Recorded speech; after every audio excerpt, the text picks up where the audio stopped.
大家好，我叫毛家峰，老家是位于中国西北的宁夏，在沙迦酋长国东海岸的一座小城，担任当地一所初中的汉语教师。我教2个年级的学生，我主要让他们了解汉语的基础知识和中国文化，并在中国的各大传统节日时开展课外活动，让他们在节日的氛围中了解中国的历史和饮食文化等。大部分学生最初都会对汉语学习热情高涨，但随着难度增加，一些学生会抱怨汉语真难学，也有一些孩子能够坚持下来，在课后通过社交软件用汉语主动和我交流，进一步提升自己的汉语水平。我是想学，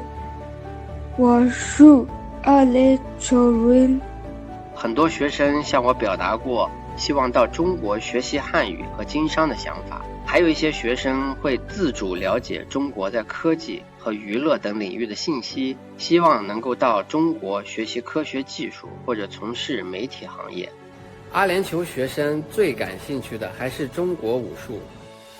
学生对中国功夫确实很感兴趣，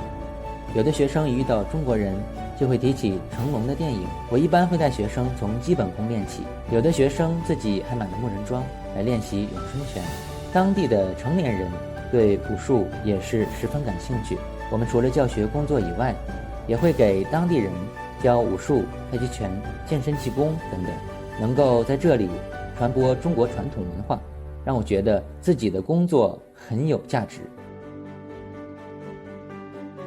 阿联酋和中国一样，都致力于和平与发展，对多元文化充满开放和包容的态度。在这里生活很开心，也很有安全感。这里的饮食我也比较习惯，当地主要以牛羊肉和海鲜为主，有来自200多个国家的人在这里工作生活，所以在阿联酋可以品尝来自世界各地的美食。